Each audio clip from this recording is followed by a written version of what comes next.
ত্রিকালজ্ঞ মহাযোগী লোকনাথের জয়, পাপী তাপী উদ্ধারিতে হলেন উদয়। আবির্ভূত হন বাবা কচুয়া গ্রামেতে, জন্মিল লোকনাথ ঘোষাল গৃহেতে। পিতা রাম কানাই ঘোষাল, কমলা দেবী মাতা, ধর্মপরায়ণা তিনি সতীপতিব্রতা। 11 বর্ষ যাবে লোকনাথ হল, ভগবান গাঙ্গুলি তারে সন্ন্যাস দীক্ষা দিল। গৃহত্যাগ করি তার ত্যাজ্যী পরিজন, গুরুর সঙ্গে কালীঘাটে করেন গমন। বেণীমাধব বাল্যসাথী সঙ্গেতেই ছিল, শিষ্যদায়ে গুরু নানা যোগ শিখাইল। তারপর আসে তারা হিমাদ্রি শিখরে, দীর্ঘদিন সাধনায় সিদ্ধি লাভ করে। তারপর গুরু সঙ্গে শিষ্য 2 জন, পৃথিবীর নানা দেশে করেন ভ্রমণ।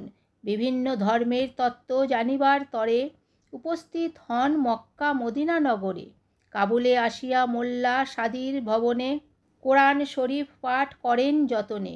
বিশ্ব পরিক্রমা শেষে বেণীমাধব সঙ্গেতে, উপস্থিত হন চন্দ্রনাথ পাহাড়েতে। দাবানল জ্বলে ওঠে বনের ভিতরে, অগ্নির থেকে রক্ষা করে বিজয় গোস্বামীরে। বেণীমাধব চলে যান কামাখ্যা ধামেতে, বাবা নেমে আসিলেন বরদি গ্রামেতে। বাবাকে প্রথমে কেহ চিনিতে না পারে, পাগল বলিয়া সবই উপহাস করে। একদিন 2 ব্রাহ্মণের পইতে জড়াইল, গায়ত্রী করিয়া বাবা তাহা খুলে দিল। চারিদিকে এই কথা প্রচার হইল, দলে দলে ভক্তবৃন্দ আসিতে লাগিল। ততঃপর আশ্রম হইল বড়দিতে, বহু ভক্ত শিষ্য সেথা লাগিল আসিতে। পাপী তাপী রোগী কত আসিল তথায়, সবার কষ্ট বাবা করে নিরাময়। শিষ্য আর ভক্তের বাবা বলেন এ কথা, আমারে ঠাকুর রূপে পূজা করা বৃথা। শ্রদ্ধা ভক্তি নিয়ে যে বা আমারে ডাকিবে, অবশ্যই সেই ভক্ত মোর সাড়া পাবে। আমি নেই এই কথা করো না মনেতে, ছিলাম আছি থাকবো সদা তোমাদের মাঝেতে। জলে স্থলে যখনই বিপদে পড়িবে, তখনই আমার কথা স্মরণ করিবে। এই রূপে লোকনাথ কত লীলা করে, কার সাধ্য সেই সব বর্ণিবার পারে।